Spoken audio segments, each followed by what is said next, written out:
Voilà, merci d'être avec nous, mesdames et messieurs. C'est Entre les lignes. On vous permet d'aller au-delà de l'actualité, au-delà des faits tels qu'ils sont présentés par les médias. On va vers le fond, afin de vous aider à comprendre les fondamentaux des questions d'actualité. Deux thématiques principales aujourd'hui. D'abord, la question liée à la Constitution. On sera abordée en second lieu, mais celle avec laquelle on va commencer portera particulièrement sur l'économie, puisque j'ai un expert en économie sur ce plateau. On va parler de l'impact de l'appréciation du franc congolais sur le pouvoir d'achat de la population et sur les finances publiques. En second lieu, l'appréciation du franc congolais en jeu et conséquences sur l'économie nationale au niveau général des prix. Voilà, on est en plein ce qu'on appelle le social, quoi. Une partie de social, mais pas tout, mais c'est le social également. Merci beaucoup. En face de moi, Monsieur Christian Tshissumpa, assistant du docteur Noël Tchani, lui-même économiste. Et il est aussi chercheur en économie dans beaucoup d'universités de la place. Donc, c'est une crème. Merci beaucoup d'être de notre, Monsieur Christian Tshissumpa. Merci. Permettez-moi de saluer tous ceux et toutes celles qui auront la chance de nous suivre aujourd'hui. C'est pour moi un plaisir de passer pour la première fois ici à Congo Belge, surtout en face de vous. Franchement, merci énormément, Monsieur Christian Tshissumpa. Directement, on commence par, on attaque le taureau par les cornes, la problématique du franc congolais. On en a parlé, le chef en a parlé également, la population avait demandé président dollar Equita, on l'a vu. Mais la conséquence n'a pas suivi, c'est que les prix des biens sur le marché restaient intacts. Comment cela peut-il s'expliquer? En fait, d'abord, d'entrée des jeux, les dollars ou les francs congolais ne s'apprécient pas parce que les peuples les réclament. Okay. C'est le fruit des politiques cohérentes du gouvernement et celle de la Banque centrale. Il faut que d'un côté, le gouvernement fasse des efforts pour bien maîtriser ses dépenses et de l'autre côté, la Banque centrale mène des politiques monétaires efficaces. Et tout cela, il se rencontre dans un cadre qu'on appelle techniquement policy mix, un cadre de coordination. La coordination de ces deux politiques, celle du gouvernement et celle de la Banque centrale, c'est ce qui engendre la baisse ou la hausse du taux de change sur le marché. Mais la manière dont la population a réclamé, les politiques s'en sont mêlés et c'est une baisse, c'est une appréciation du franc congolais, je dirais, brutale, qui n'est pas le fruit de ces efforts du gouvernement, mais aussi les efforts des politiques monétaires efficaces de la Banque centrale. On a beau donner des explications, mais les conséquences sont en face de nous. Les résultats sont en face de nous. C'est que sur le marché, les francs congolais s'est apprécié, mais de l'autre côté, sur les niveaux généraux de prix, les prix sont restés intacts et le panier de la ménagère, il n'y a presque rien qui s'améliore parce que sur le marché, les prix sont restés statiques. Donc, on devait suivre maintenant que les prix, que le taux d'échange a facilement basculé en faveur du franc congolais, mais tout cela devait suivre. Si c'était le fruit d'une politique monétaire efficace et d'une politique budgétaire bien contrôlée, dans une cohérence, on allait aboutir justement à une baisse du taux d'échange et ensuite une baisse des niveaux généraux de prix. Ça allait suivre naturellement. Donc, si je vous comprends bien, il n'y a pas eu des bonnes décisions, les décisions n'ont pas été bien prises par les deux entités pour justement permettre à ce qu'il y ait des conséquences positives. Je parlais tout à l'heure de la brutalité. Donc la brutalité avec laquelle la Banque centrale a pris les choses quand l'actuel gouverneur est arrivé, comme il avait en tête de baisser les taux de change parce que cela ferait peut-être partie de ses victoires, il s'est précipité à jouer sur un certain nombre d'éléments de la politique monétaire, un certain nombre d'instruments de la politique monétaire, notamment taux de réserve obligatoire des banques. Et donc, à travers cet instrument, il a pu obtenir une baisse du taux de change. Et c'est en faveur du franc congolais. Et cette baisse est tout à fait factuelle, je vais dire, parce que ce n'est pas une baisse qui est le fruit des efforts d'une politique monétaire efficace. Aujourd'hui, on ne peut même pas avoir on ne peut même pas faire en économie ce qu'on appelle des anticipations. On ne sait pas aujourd'hui les taux. C'est, j'ai vu les tableaux, c'est 22 500, 23 000. Et demain, ça sera à combien? Personne ne sait. Et après-demain, ça sera à combien? Personne ne sait.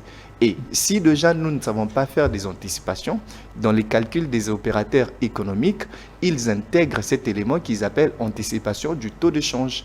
Ils intègrent ça. Et s'ils ne savent pas faire ou calculer les anticipations du taux de change, ils ne savent pas baisser leur prix sur le marché parce qu'ils ont peur de perdre.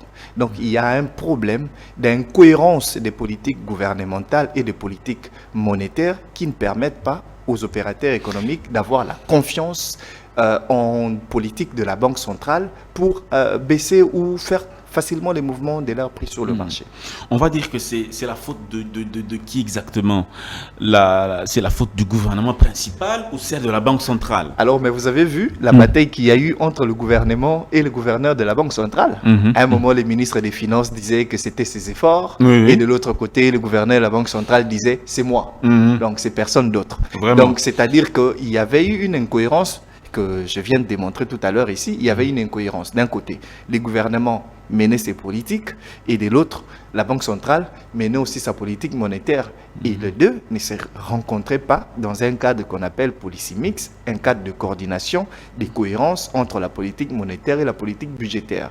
Et donc, pour revenir sur un meilleur taux qui va garantir le pouvoir d'achat de la population et la baisse normale du niveau général des prix, qui va fonder la confiance des opérateurs économiques sur les politiques monétaires ainsi que les politiques budgétaires, il faut que ces deux parties reviennent autour de cette table Donc, en quelque cohérence. sorte, M. Christian Tissompa, il y a une sorte de conflit latent entre la Banque centrale et le gouvernement. Mais alors, permanent.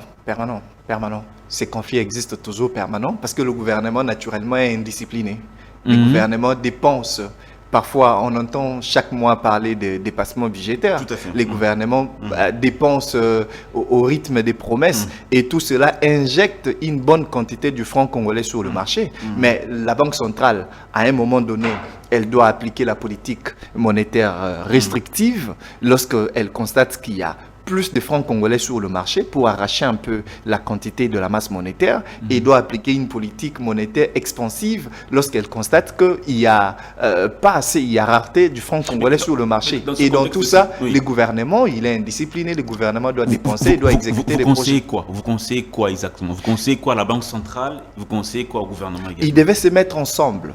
La Banque centrale, en principe, dans d'autres pays, la Banque centrale et les ministères des Finances sont en cohérence et ils sont en réunion à tout moment pour que la Banque centrale, un mardi ou un lundi, ils viennent, ils se rencontrent face à face comme vous et moi avec les ministres des Finances. Les ministres des Finances présentent ce que le gouvernement veut faire dans les cadres des dépenses normales du gouvernement et la Banque centrale présente l'état de la masse monétaire sur le marché. Ils vont discuter avec le gouvernement en disant, écoutez, si vous injectez cette quantité de la masse monétaire, il y aura trouble sur le marché, les francs congolais vont soit baisser ou soit augmenter. Alors, pour cela, il faut faire ci, il faut faire ça. Il faut que les deux camps entrent dans un cadre de cohérence et de coordination pour harmoniser leurs actions, pour une politique monétaire efficace et pour une économie fluide et digne des confiances. Et enfin, un climat des affaires propice, comme on aime bien les dire. Monsieur Christian Tissompa, j'ai noté des petites questions. Alors, la première. Comment l'appréciation du franc congolais influence-t-elle les dépenses publiques? Comment l'appréciation du franc congolais influence-t-elle les dépenses publiques? Écoutez, moi je vais partir d'un exemple simple. La dernière fois, l'année dernière, les dollars étaient à 2800. Un dollar valait 2800 francs congolais. Aujourd'hui, un dollar vaut 2300 francs congolais. Retenez ceux qui me suivent, retenez les gaps des 500 francs. Écoutez, nous sommes au mois d'avril. Les mois où les entreprises viennent pour payer leurs impôts. Oui. Et ces impôts-là, ils les payent en quelle monnaie? En francs congolais. En francs congolais. Donc, ils reçoivent les dollars et ils vont vers leur banque pour échanger cet argent, pour changer cet argent, avoir le franc congolais pour venir payer leurs dû. Alors, sachant que ce qu'ils devaient payer est fixé en dollars et ils doivent payer ça en francs congolais. Donc, au lieu, par exemple, de payer à un taux de 1 dollar 2800, ils viennent payer à un taux de 1 dollar 2300. Donc, le gouvernement perd 500 francs. Ah bon? Vous comprenez? Donc, le gouvernement paye 500 francs. Et multiplier cette perte par des millions. Vous voyez? Et donc, quand nous, économistes, sous l'ensemble du territoire national, et nous sommes au mois d'avril, les mois des échéances, des impôts et tout ça, vous verrez, moi j'ai la chance parfois de lire les budgets que le gouvernement présente et tout ça. Si vous regardez du côté des recettes, vous verrez une nette baisse en ce qui concerne les recettes venant des impôts et tout ça, tout simplement parce qu'il y a eu cet effet négatif de l'appréciation du franc congolais. Les francs congolais, c'est vrai, certes, c'est apprécié, mais au niveau des finances publiques, cette appréciation a quand même donné un coup et il y a eu une perte d'une bonne partie des recettes du gouvernement. Mais c'est comme ça que vous avez vu les conséquences sur terrain.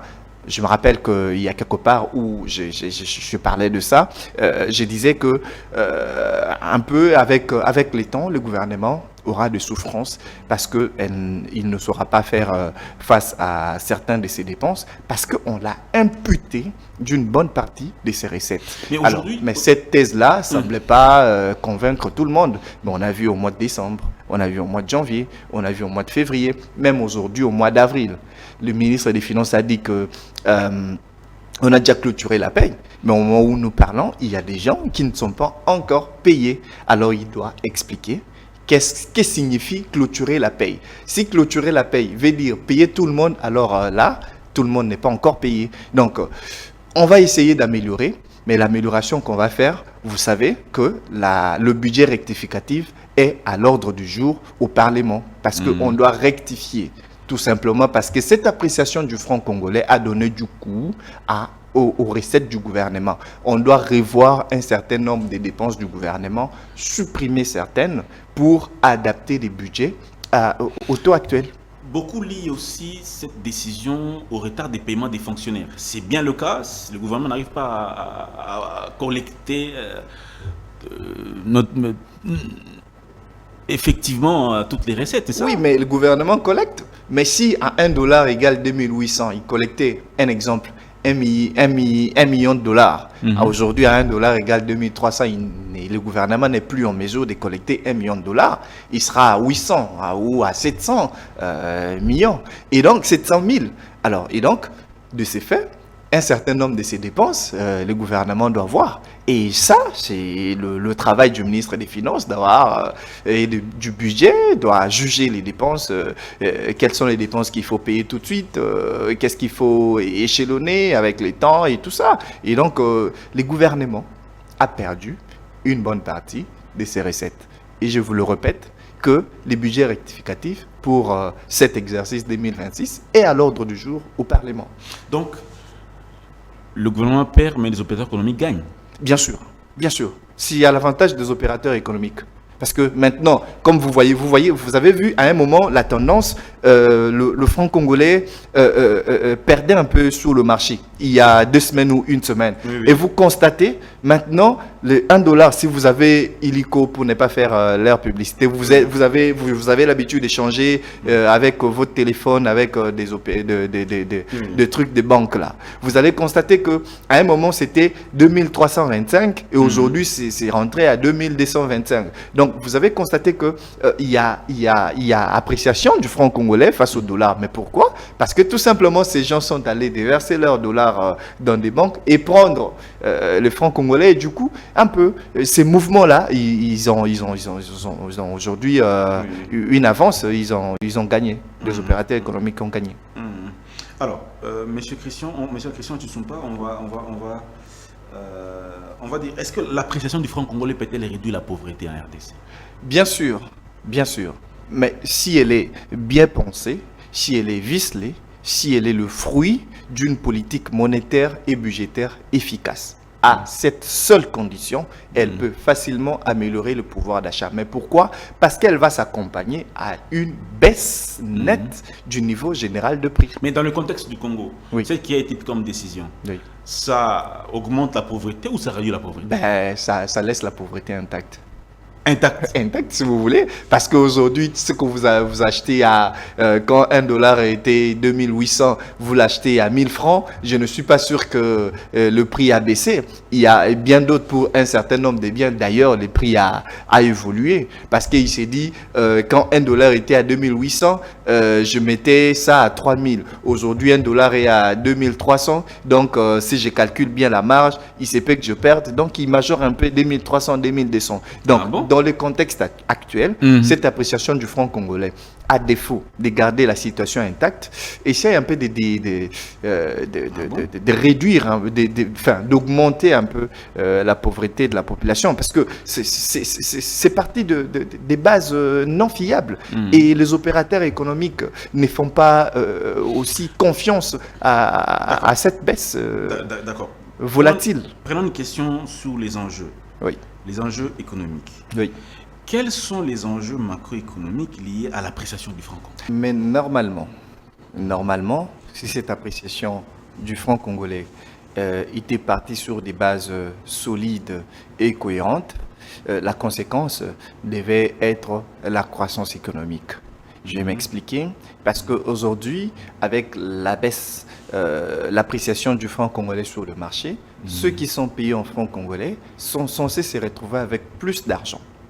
Et lorsque vous avez plus d'argent par rapport à vos consommations passées, vous allez augmenter votre consommation. Et lorsque vous allez augmenter votre consommation, pour les producteurs, il doit s'adapter au niveau de la consommation. Et donc, les producteurs vont aussi augmenter sa production. L'augmentation de la production appelle à l'augmentation des investissements. Et lorsque les investissements augmentent pour faire correspondre la consommation à la production, c'est ça ce qu'on appelle la croissance économique. Ça devait vraiment impulser, parce que sur le plan global, on allait avoir un peu le carburant qui devait correspondre au taux de change sur le marché, et ainsi de suite. Et dès lors que tous ces produits-là allaient se retrouver en baisse, et du coup, on allait avoir la facilité de plus produire et de plus consommer. Donc, la plus grande conséquence, et la conséquence visible qu'on devait voir de cette appréciation du franc congolais, ça devait être la croissance économique. Donc, l'appréciation du franc congolais vis-à-vis du dollar, on va le dire, c'était une mauvaise nouvelle pour les Congolais. Oh, je ne sais pas, mais cette appréciation n'était pas du tout une très bonne nouvelle.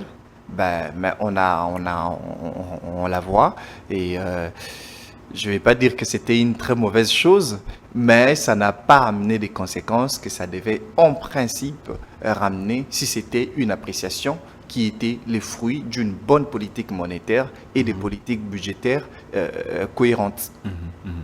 Monsieur Christian Tshisumpa, alors parlons maintenant de la question justement des exportations. C'est vrai, nous sommes un peu dans un domaine que beaucoup ne comprennent pas. Oui. Je veux dire, beaucoup ne comprennent pas. Oui. Qu'est-ce que je veux dire? Alors, qui a l'ascendance entre la Banque centrale et le gouvernement dans la politique monétaire? C'est la Banque centrale. C'est la Banque centrale qui coordonne, qui contrôle et qui émet les politiques monétaires. Donc c'est la Banque centrale qui est l'autorité monétaire, et c'est même garanti dans la Constitution. Quand on parle de la Banque centrale, on dit la Banque centrale est l'autorité monétaire, et donc à ce titre, c'est elle qui met en place la politique monétaire pour garantir l'efficacité de la monnaie sur le marché. Et parmi ces missions n'est ni la hausse du franc congolais, ni la baisse du taux sur le marché, mais sa mission est la stabilité du franc congolais sur le marché. Parce que cet élément-là, la stabilité de la monnaie sur le marché, est l'élément de base pour toute économie qui se veut propice. Alors, une question. On a suivi à la conférence de presse du président de la République dire que l'économie congolaise se portait mieux et que nous étions 5e en Afrique devant l'Éthiopie. Il y a eu des contradictions. D'autres ont été contre, tout ça. Qu'en est-il? Est-ce que cela est vrai? Bon, écoutez, l'économie, c'est le seul domaine où il est difficile de prophétiser ou de mentir, parce que les résultats se réalisent sur le terrain. Il y a les peuples qui réalisent. Notre économie se porte mieux. Oui, si le président de la République part sur un certain nombre de variables macroéconomiques, aujourd'hui, ici, il veut parler du budget. Aujourd'hui, on a quitté de 4 milliards à 16 milliards. S'il veut parler de notre PIB, on est à presque 90 milliards. Et donc, il a des éléments. S'il est parti sous ces éléments macroéconomiques, il peut arriver à la conclusion que notre économie se porte mieux. Et cela n'est pas faux. Mais si nous revenons maintenant sur le plan... 5e en Afrique. Cela n'est pas faux. Je vous ai dit, s'il part de la lecture de ces variables macroéconomiques, dont notamment les PIB, parce qu'aujourd'hui, on est passé des 70, on est maintenant à 90 milliards. Et on va regarder l'Éthiopie à combien et nous sommes à près de 90 milliards. Donc, nous pouvons être 5e. S'il part de ces éléments-là, il a peut-être raison. S'il regarde aussi notre budget, il a peut-être raison. S'il regarde notre capacité de mobilisation des recettes, il aura peut-être raison de dire notre économie se porte mieux. Ça, c'est sur le plan macroéconomique. Mais si nous revenons sur le plan microéconomique, est-ce qu'on peut dire que notre économie se porte mieux? Ça, c'est au peuple qui vit du jour au jour. Vous êtes domaine, c'est à vous de nous dire. Oui, mais au fait, les répercussions des résultats que nous avons sur le plan macroéconomique, sur le plan microéconomique, il n'y a pas de répercussions. Il n'y a pas assez de répercussions pour que nous, au niveau microéconomique, nous puissions affirmer qu'il y a une nette appréciation. Parce que ces incohérences que nous constatons sur le plan organisationnel et du gouvernement ne nous permettent pas de dire que notre économie va mieux sur le plan microéconomique. Une autre question, M. Christian Tshisomba. L'économie, les Congo dans l'ancien, il y a quelques années, le Congo avait un budget de 4-5 milliards. Oui. Et aujourd'hui, entre 16 et 18 milliards ou 20 milliards, on va dire ça comme ça. Oui. Est-ce que le Congo va mieux puisque notre budget a augmenté ou le Congo va mal? À quel moment on va dire qu'on vivait mieux? Quand on avait 4 milliards ou quand aujourd'hui on a le budget qui s'est quadruplé ou quintuplé à la fois? Difficile à dire parce que nous ne sommes pas dans les mêmes contextes. Et l'économie s'adapte au contexte. Quand on avait 4 milliards, nous étions en 2010, 11 et tout ça, on n'avait pas le même défi qu'on a aujourd'hui. Et donc moi, je me retrouve dans l'impossibilité de comparer les régimes passés par rapport à ces régimes et dire qu'avant on vivait mieux avec le budget de 4 milliards, comme j'entends les autres dire, et aujourd'hui on ne vit pas mieux par rapport au budget de 16 milliards. Je vais dire, nous avons fait des progrès notables. Aujourd'hui, nous sommes à 16 milliards. Ça, il faut le reconnaître. Notre capacité à mobiliser des recettes, on a augmenté notre vigilance sur la traçabilité, on a augmenté notre vigilance. Il y a plus de lumière et l'État a plus d'argent maintenant. Et ça, c'est mieux. Le vrai problème se trouve maintenant au niveau de l'usage, de l'utilisation de cet argent, de l'affectation, si je vais parler en termes techniques, de l'affectation de cet argent. C'est là où se repose le vrai problème. Nous avons un budget de 16 milliards, mais quels sont les choix qu'effectuent les gouvernements pour affecter ces 16 milliards-là? C'est là où il y a le gros du budget va où? Attends, le gros du budget va aux frais de fonctionnement. Mais ce n'est pas un secret des polichinelles. Vous êtes journaliste, vous lisez parfois les rapports du Parlement. Lorsqu'il y a des contrôles, lorsqu'il y a des budgets, lorsqu'il y a reddition des comptes, nous suivons à l'Assemblée nationale, si bien qu'au Sénat, nous suivons tout ça. Nous suivons le choix du gouvernement, nous suivons le choix qu'effectue le gouvernement et nous estimons que le vrai problème réside au niveau du choix. Qu'est-ce qu'il faut faire? Alors, il faut un bon leadership. un bon leadership au niveau du choix, parce que ici, il faut distinguer les gouvernements du président de la République. Parce que la Constitution est claire lorsqu'elle mentionne... Oui, mais la présidence. Oui, bien sûr. Mais ce que je vais dire, il faut différencier. Parce qu'aujourd'hui, on a tous tendance à tout mettre sous les épaules du président de la République. Lorsque je parle du leadership, on aura tendance à dire j'indexe le président de la République. Or, non.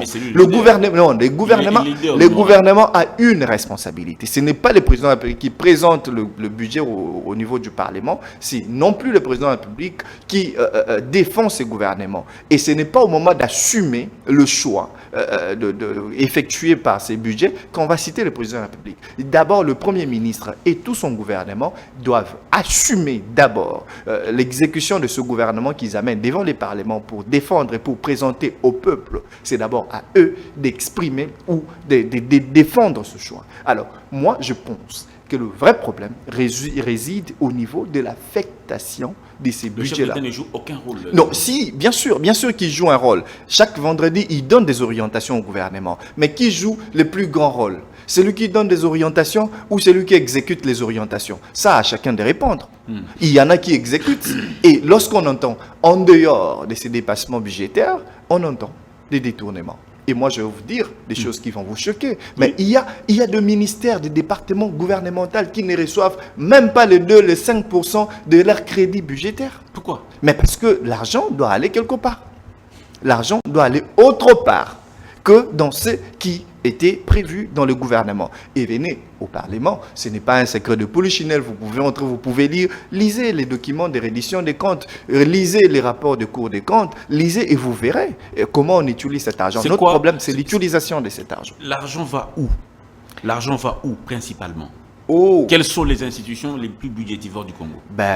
D'abord, pour ne pas parler des institutions, déjà, entre 40 à 60% du budget affecté aux frais de fonctionnement, qui veut dire frais de fonctionnement de ces institutions-là, le président de la République, le gouvernement, le Parlement, ainsi de suite, et le reste part dans les dépenses des rémunérations, parce qu'il faut rémunérer les gens pour craindre la crise sociale. Mais le peu est investi. Notre investissement, je ne suis pas sûr que ça dépasse le taux d'investissement que nous tirons de nos budgets. Je ne suis pas sûr que ça représente 20% ou même 10% de nos budgets. Attention.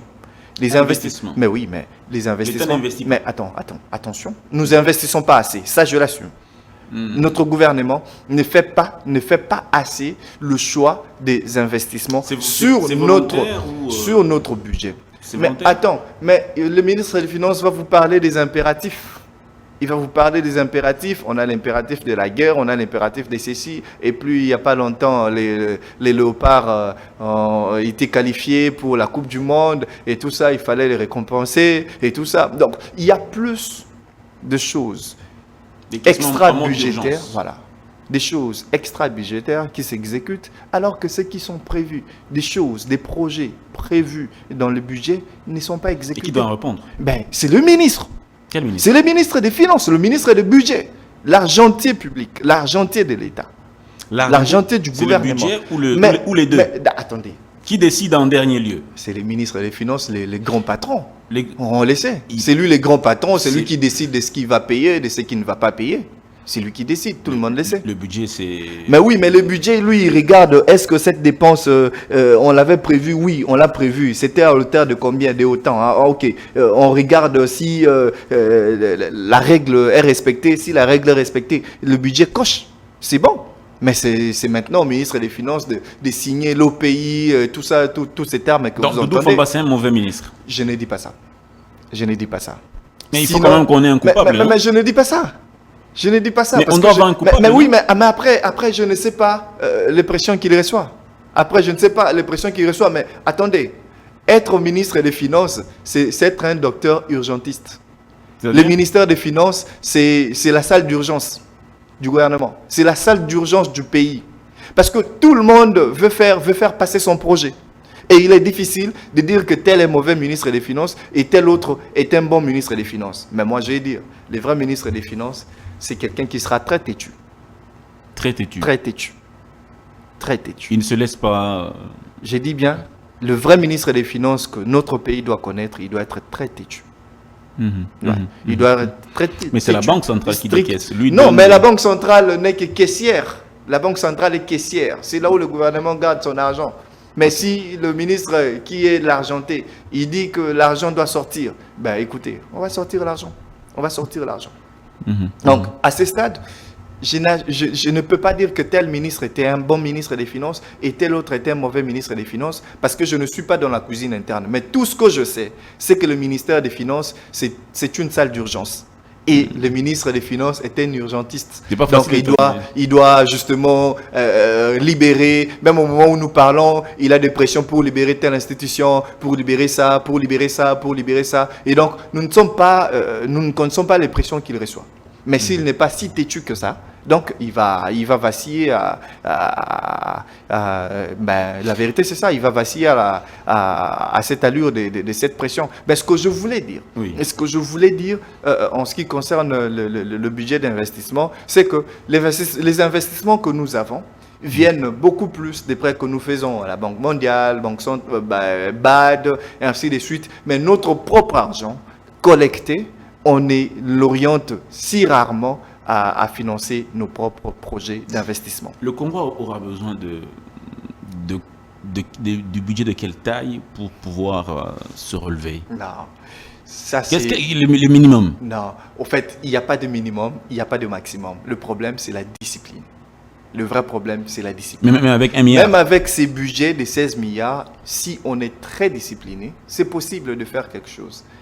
On n'a même pas besoin, même si on a un budget de 100 milliards, si on continue avec cette indiscipline qu'on observe, cette indiscipline qu'on observe sur le plan budgétaire, on va aller nulle part. On va faire rien avec ces 50 milliards. Mais même avec 20 milliards, si nous sommes très disciplinés, chacun respecte ses limites, nous pouvons faire beaucoup de choses avec 20 milliards. Mais il y a la ligne toujours d'urgence, non? Les urgences sont aussi prévues, ou les imprévus sont également programmés dans le budget, non? Qu'est-ce qui fait qu'on dépasse toujours? Même dans la LOFIP, mais c'est tout ça que j'appelle indiscipline. C'est tout ça que j'appelle indiscipline, c'est dépassement budgétaire, indiscipline. Si on ramène ici les rapports de la Cour des comptes, nous allons voir pourquoi il y a eu tel dépassement budgétaire dans tel ministère. Vous ne verrez pas que c'était parce qu'on allait faire ci et ça, mais parce qu'il y avait des dépenses de prestige. Donc, dans des pays sous-développés comme le nôtre, les dépenses de prestige prennent plus de la place plutôt que les dépenses d'ordre structurel.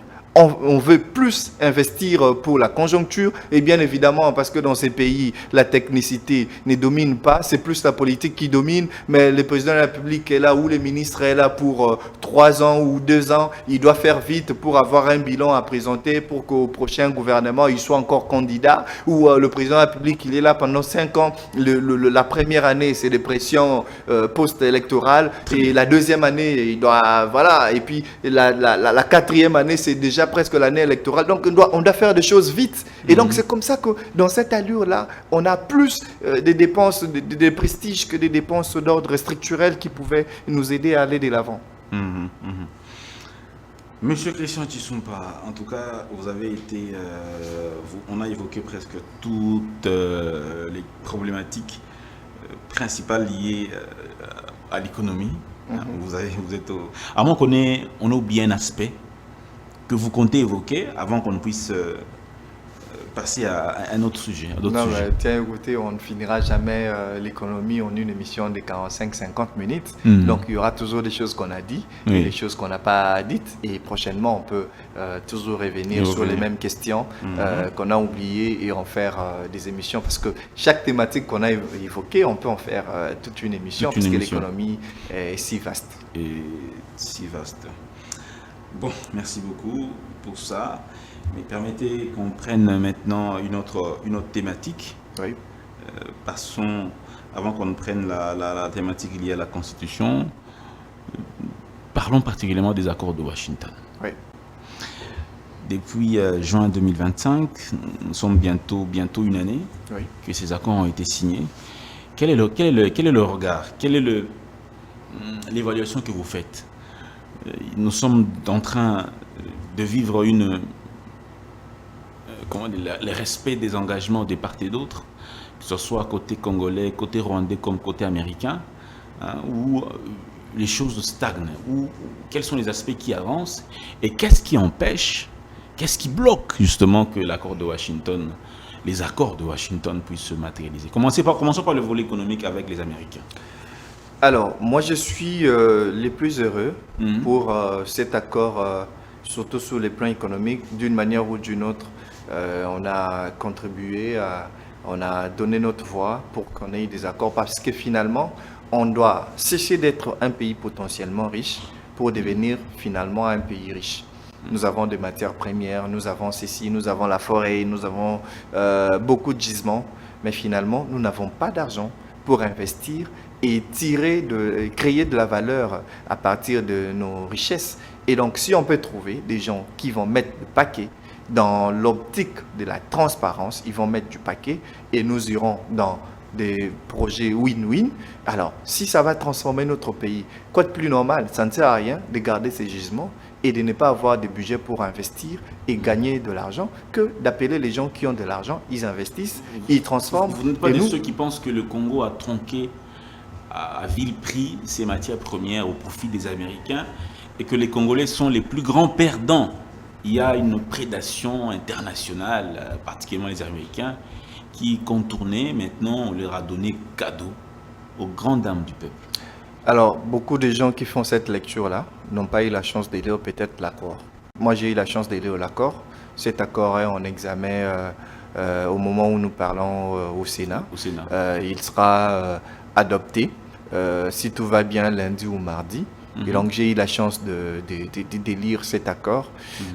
En tant qu'économiste, je vais me départir parce qu'aujourd'hui, avec les réseaux sociaux, avec tout ça, avec TikTok et tout ça, tout le monde a droit à la parole. Même ceux qui ne savent rien, même ceux qui ne connaissent rien, même ceux qui peuvent lire sans comprendre.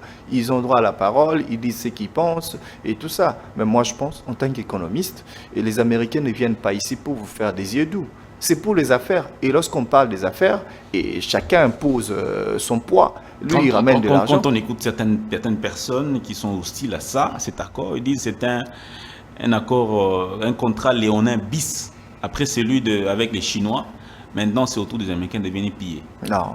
Moi, je crois que si nous restons sur ce que nous avons vu, si nous restons sur ce que moi, j'ai vu et j'ai lu de cet accord, je pense que nous avons des intérêts à tirer. Est-ce que c'est du win-win? Oui.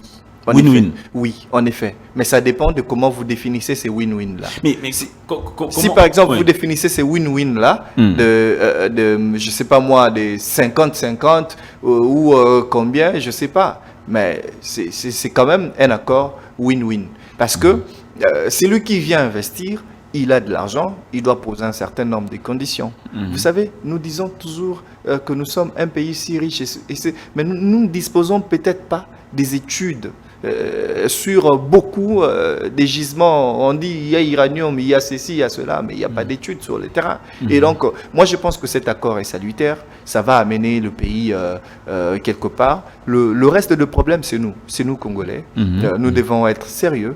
Nous devons être disciplinés, nous devons avoir une vision cohérente et commune sur là où nous voulons aller. Parce que cet accord-là, les Américains ne viendront pas développer notre pays, ils viennent ici pour faire les affaires. Échange de minerais contre sécurité. C'est une bonne lecture de cet accord? Bon, je ne pense pas que cet accord parle de l'échange des minerais contre la sécurité. Parce que le gouvernement américain va inciter ses investisseurs américains à venir mettre de l'argent, injecter de l'argent dans l'économie congolaise. Et cela, parmi les préalables, mais il faut de la sécurité. Parce que Goma et Bukavu aujourd'hui, c'est occupé par l'armée rwandaise et il faut exploiter les richesses qu'il y a sur ces territoires-là et du coup, il faut imposer la paix. Au fait, la sécurité est juste, on va le qualifier d'un préalable. La sécurité est le préalable pour que cet accord s'exécute, mais je ne pense pas. En lisant cet accord, je ne pense pas que c'est un accord qui fait l'échange entre la sécurité et les gisements. Alors, on fait comment? On fait comment pour pouvoir vous avez l'impression qu'aujourd'hui, le Congo est en train grâce à cet accord, le Congo est en train de retrouver sa dignité. Mais bien sûr. Alors, ceux qui ne veulent pas de cet accord, qu'est-ce qu'ils proposent en retour? Que l'on garde ces gisements-là, on le regarde, on l'observe, on ne les transforme pas, on n'a pas de moyens pour les transformer, ou on va vers celui qui a de moyens, il vient, il injecte dans ces minerais, on crée de la valeur, on crée de l'emploi, même si eux ils vont gagner 60, nous on gagne 40, mais au moins on a gagné quelque chose, on a transformé, on a échange de technologies, comme dit ces accords-là, les usines sont installées ici, on a échange de technologies, nos jeunes qui sont aptes, ils vont s'intégrer dans les usines américaines et apprendre comment fabriquer X, comment fabriquer Y, et lorsque ces Américains vont partir, nos jeunes vont rester, ils vont commencer à transformer nos gisements. Vous voulez ça? Ou bien vous voulez que nous puissions continuer continuellement à regarder nos gisements et à les tuer comme on a tué Miba, comme on tue aujourd'hui Zekamine, comme on a tué Sokimo, comme on a tué beaucoup d'autres entreprises. Qu'est-ce que vous voulez? Alors, la question, on est en train, l'accord de Washington, avec le Rwanda notamment, oui. Qu'est-ce qui bloque? Bon, moi je pense qu'en diplomatie, ça ne va pas aussi vite que nos réflexions, que nos pensées. Parce que le Rwanda ne vient pas pour vous faire des cadeaux. Le Rwanda, il a une position qu'il défend. Notamment ses alibis. Ils disent FDLR et tout ça, mais en réalité, le Rwanda veut protéger ses intérêts économiques en République démocratique du Congo. Et donc, le Rwanda ne va pas quitter tout de suite et rapidement, parce que si le Rwanda quitte tout de suite et rapidement, il y aura des conséquences énormes et sérieuses sur son économie. Et donc, tout doit se faire méthodiquement. Mais sinon, méthodiquement, mais ça va faire, mais nous espérons. Jusqu'à quand dit que c'est seul Dieu qui sait quand nous espérons que cette pression diplomatique va peser sur le Rwanda, parce que pas plus tard qu'avant-hier, on a suivi le président Kagame passer, il dit que ces sanctions font mal. Et donc ça veut dire que ça commence à les toucher et ils vont reculer d'un cran. C'est une guerre qui a commencé il y a 30 ans, souvenez-vous. Ça n'a pas commencé hier, ça a commencé il y a 30 ans et ça ne va pas se terminer en 6 mois. En 4 mois ou en 10 mois. Donc, il faut aller méthodiquement, il faut maintenir la pression, il faut maintenir la détermination jusqu'à ce que nous allons chasser ces ennemis de la République de notre territoire. Donc, c'est notre souhait. La volonté de Paul Kagame, quand vous l'entendez, il dit il ne partira pas. Vous l'avez entendu, oui. Il dit il ne part pas. Il faut l'obliger. Aujourd'hui, l'Amérique est là. Oui. On a l'impression que l'Amérique est en train plus ou moins de défendre le Congo, d'accompagner le Congo. Oui. Mais comment ça s'explique qu'un petit pays comme le Rwanda, avec son président, il s'impose, ils disent on ne part pas, on reste là pour défendre notre pays. Les mêmes États-Unis là et l'Union européenne ont donné assez de moyens pour que le Rwanda entraîne ses forces armées. Et aujourd'hui, nous devons aussi faire la même chose. Nous devons entraîner nos forces armées, ce qui est en train d'être fait avec l'actuel ministre de la Défense, on le voit ici et là. Et donc, on espère qu'il va réussir son pari, former nos forces armées, parce que coûte que coûte, même si le Rwanda quitte aujourd'hui, ça sera pour rentrer demain ou après-demain. Et donc, pendant que nous nous battons pour que le Rwanda rentre dans son pays, nous devons former nos militaires pour que demain, si le Rwanda rentrait chez lui et qu'il s'est trompé de revenir comme il a toujours un boulevard entre le Rwanda et le Goma. Donc, s'il s'est trompé un jour de revenir dans le pays, qu'il trouve une armée forte et dissuasive, donc nous n'avions pas. Au regard de tous ces procès que nous voyons à la télé. Et donc, ça veut dire que nous étions à un moment infiltrés jusqu'aux dents. Et donc, on a vu des positions, on a vu des villes qui ont été abandonnées sans combat. Et donc, ça veut dire que les degrés de l'infiltration étaient au top. Nous regardons le procès, ça veut dire que c'était au top. Et donc, nous devons réformer notre armée pour que demain, si le Rwanda part, pour qu'il ne revienne pas, il faut former une armée dissuasive. Que pensez-vous que dites-vous à ceux qui disent que, notamment une frange de la classe politique, qui dit que on a besoin d'un dialogue national inclusif pour mettre fin à ce qui se passe là-bas. Vous êtes du même avis ou vous êtes d'un avis contraire? On en a eu combien finalement? Depuis 96, on en a eu combien de dialogues? C'est les mêmes choses, c'est les mêmes personnes. ils changent des noms. C'est comme dans un couple. C'est comme dans un couple, il y a toujours des petits conflits, mais les dialogues devaient rester permanents. Mais c'était LRA, c'était ceci, après c'est M23. Finalement, nous allons faire combien de dialogues? Moi, je ne suis pas contre les dialogues dans un pays. Dans un pays, il faut toujours se parler. Mais pour quel objectif? L'objectif, finalement, moi je soutenais le président de la République qui refusait, qui était catégorique sur la question des dialogues. Dialogue pour la paix? Oui. Mais pour les retours de la paix, nous voulons tous, nous souhaitons tous ces retours de la paix. Mais pas avec des aventuriers. Qui aujourd'hui vous êtes là, vous parlez de la paix, et demain, parce qu'ils étaient dans des postes de responsabilité, on les a ravis, ces postes de responsabilité. Demain, ils se retournent en tant que rebelles et ils commencent à attaquer la population, mais pas avec les aventuriers. À un moment, il faut s'affranchir. Si on veut dialoguer, dialoguons une fois pour toutes et dialoguons définitivement. Mais les mêmes personnes-là, qui sont aujourd'hui à Goma, les Sultans et Makenga et tout ça, n'ont-ils pas dialogué avec Kabila? Mais pourquoi ils sont encore dans la brousse? Pourquoi ils tuent encore nos populations? Et vous voulez qu'on continue à dialoguer? Qu'est-ce qu'ils veulent? Qu'on leur cède, que Goma et Bukavu soient sous leur contrôle. Qui sont ces militaires qui n'aiment jamais être mutés à l'Équateur? Qui sont ces militaires qui n'aiment jamais être à Kisangani, qui n'aiment jamais être mutés à Sud-Ubangi ou Nord-Ubangi? Ils veulent rester à Goma, à Bukavu. Pourquoi? Mais vous êtes militaire, c'est pour tout le pays. Vous devez défendre tout le pays. Mais pourquoi vous voulez seulement être à Goma, à Bukavu? Et donc, ce sont des questions comme ça. Il y a des sessions que nous ne pouvons plus faire. Nous devons voir clair finalement sur cette question. Des dialogues, des guerres à répétition. Et fort malheureusement, à cause de la diversité politique, il y a certains politiciens ici à Kin qui épousent le point de vue de ces aventuriers. Non, nous devons arrêter. Nous devons arrêter au bout d'un moment. Par quel mécanisme cette guerre peut prendre fin? Moi, je pense, je répète ce que j'ai dit, nous devons former une armée offensive, une armée solide et dissuasive.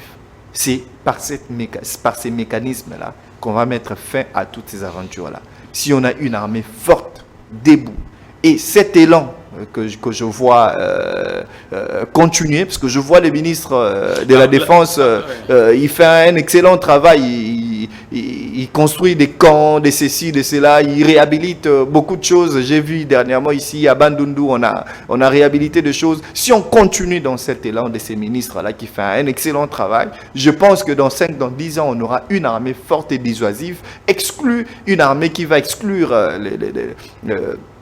tous les infiltrés, et donc on aura une armée forte constituée des compatriotes pour défendre notre pays. C'est la seule solution. C'est la seule solution. La solution doit être militaire et nous devons nous préparer. D'aucuns pensent que cette constitution est aussi quelque part à la base de ce qu'on vit dans la partie Est. Est-ce que cela est vrai? Cette question de la constitution revient toujours. Et donc, ce que moi je pense, c'est qu'au bout d'un moment, cette constitution a aujourd'hui 20 ans. Et donc, à un certain moment, nous devons réfléchir froidement. Parce que la constitution est la base d'une société. Et en 20 ans, nous avons progressé. Nous avons découvert un certain nombre de choses. Il y a lieu. Et c'est normal que les débats sur la révision ou le changement constitutionnel aient lieu, même fort malheureusement. Ces débats ont lieu là où ils ne devaient pas avoir lieu, dans la rue. Dans la rue? Mais les débats sont dans la rue. Regardez, entrez sur TikTok. Et fort malheureusement, un certain nombre de journalistes, je ne sais pas pour quel objectif, coupent certains morceaux. Et aujourd'hui, il y a des polémiques entre les églises, des réveils entre eux, ils sont poignards, et puis l'église catholique, ainsi de suite. Mais les débats ne devaient pas avoir lieu là-bas. Nous devrions réfléchir froidement sur un certain nombre de choses. Aujourd'hui, 20 ans après, est-ce que nous sommes dans le même contexte que nous étions en 2004 ou 2005, lorsqu'on a voté cette constitution? Nous sommes dans les mêmes contextes ou bien nous avons évolué?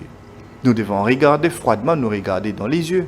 Là où nous avons évolué, nous devons changer un certain nombre de choses. Nous, d'ailleurs, avec le professeur Noël, que je salue ici en passant, nous avons dit depuis longtemps qu'il fallait revoir cette constitution. Un certain nombre d'articles devaient être changés pour lutter contre l'infiltration au sommet de l'État.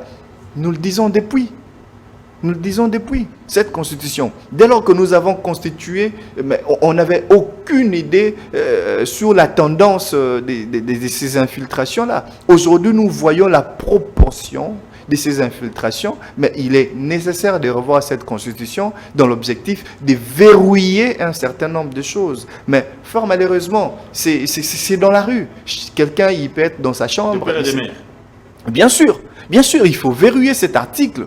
Il faut verrouiller un certain nombre d'articles, notamment, je ne sais pas, l'article 72. Il faut verrouiller. Il ne faut pas dire pour être président de la République, il faut être Congolais d'origine. Non, nous voulons Congolais d'origine, virgule, de père et de mère. Donc, là, on est rassuré. Donc, il y a un certain nombre de choses. Ce n'est pas le seul article. Mais il y a un certain nombre de choses, fort malheureusement. Qu'est-ce qui vous dérange? Oui, mais moi, je ne vais pas ici faire la liste des articles. À votre niveau? Oui, je ne vais pas ici faire la liste des articles qui me dérangent. Je vous en ai cité un. Moi, par exemple, ça me dérange. Au regard de la proportion que nous avons découvert de l'infiltration au sommet de l'État. Il y a eu, depuis que Félix Tshisekedi est président de la République, on a découvert l'infiltration. Ben, c'est à outrance. Et donc, n'est-il pas? Le pays est infiltré. Mais oui. Mais vous avez vu comment on assistait à cette guerre de Goma avec le fameux armée rwandaise et ses supplétifs du M23. On assistait carrément à l'entrée triomphale des troupes dans des villes. Aucun combat. Et ça, on a vu tous. Mais est-ce que nous ne pouvons pas reculer et réfléchir? Malheureusement, les politiciens, les pasteurs et ceux-ci, eux, ne voient que la portée politique. Lorsqu'on change ou on veut ouvrir la Constitution, c'est pour toucher la question des mandats. Mais il y a bien d'autres questions qui doivent être réglées. Moi, je vous donne un autre exemple. À part l'article sur la nationalité. Aujourd'hui, la Constitution dit que la nationalité congolaise est une et exclusive. Êtes-vous sûr que ceux qui nous dirigent ont une seule nationalité, une et exclusive? C'est une vérité, beaucoup ont 2, 3, 4 nationalités. Nous ne violons pas la Constitution. Elle est violée. Mais il n'est pas important de revoir cette Constitution pour finalement consacrer la double nationalité. Il faut changer ou réviser. Mais oui, mais moi je pense qu'il faut réviser. Il faut réviser, pas changer. Moi je pense qu'il faut réviser la Constitution. Pas changer. Je pense qu'il faut réviser la Constitution. Il faut réviser la Constitution. Parce que ça a été conçu dans un autre contexte. Et plus de 20 ans après, plus de décennies après, nous devons nous asseoir froidement et réfléchir. Je vous donne un dernier exemple. L'article, j'ai quand même répertorié l'article, je vais le retrouver, qui parle de Conseil économique et social, l'article 209. Vous connaissez le président du Conseil économique et social de la RDC? Tiwakana? Oui, vous connaissez ce qu'ils font? Qu'est-ce qu'ils apportent à la République? Conseil économique et social, qu'est-ce qu'ils apportent à la République? Aujourd'hui, il est temps de prendre notre courage comme le Sénégal a fait. A ouvert la Constitution, a supprimé d'autres institutions. Mais nous ne pouvons ouvrir la Constitution pour supprimer cette institution budgétivore. Qu'est-ce qu'ils nous apportent? Ils sont payés gracieusement. Logés gracieusement. Ils ont de l'argent. Mais quel est le travail que le Conseil économique et social nous font? C'est une constitution calquée de l'extérieur. On a pris l'exemple de la France, on a pris l'exemple de la Belgique. Là où les gens travaillent, là où le Conseil économique et social a vraiment de la valeur. Mais aujourd'hui, ici, Conseil économique et social, ça ne vaut pas grand-chose. Mais oui, il ne joue pas un grand rôle. C'est une institution budgétivore. Et si nous ouvrons la Constitution, c'est des institutions comme ça que nous pouvons barrer. Vous me posez la question, supprimer. Vous me posez la question ici sur notre budget, où est-ce que ça part? Entre 4 milliards, 16 milliards, où est-ce que nous avons... Mais c'est de l'argent qu'il faut récupérer. On doit finir, monsieur Christian Tinsoupa. Dernière question, il y a un pasteur qui a déclaré dans une prédication que... plus un homme est élevé en dignité, plus autour de lui, il a des flatteurs. Oui, c'est vrai. C'est vrai? Mais oui. Quand un homme devient de plus en plus grand, il monte, il n'a pas assez de collaborateurs qui sont capables de l'affronter, lui dire la vérité. C'est vrai. C'est vrai. Même Jésus, Moi, je suis chrétien catholique. Même Jésus, quand il parlait de sa mort, il y a eu Pierre qui est venu dire, mais écoutez, toi, tu ne vas pas mourir. Nous sommes là pour ceci, cela. Jésus lui a dit, arrière de moi, Satan. Donc, tout le monde, quand tu es élevé, il y a autour de toi des flatteurs qui veulent profiter. Même le chef de l'État, il a beaucoup de flatteurs dans son entourage. Il essaie en plus. Il essaie. Ce n'est pas quelqu'un qui a commencé la politique hier. Hein. Il a fait la politique il y a longtemps, aux côtés de son père. Et aujourd'hui, après 6-7 ans au pouvoir, il a compris un certain nombre de choses. Question, on doit finir. On a pris tout notre temps. Mais dernière question pour finir. En 3 dernières questions. Si vous devez donner un conseil, un seul au chef de l'État, quel lui direz-vous? Un seul conseil au président Tshisekedi. Au chef de l'État? Oui. Écouter ses propres intuitions et suivre sa propre vision du départ. Les peuples d'abord. Voilà, on va s'arrêter là. Mesdames et messieurs, merci d'avoir été des nôtres. On s'arrête donc définitivement là. Portez-vous bien. Congo Buzz. À très bientôt.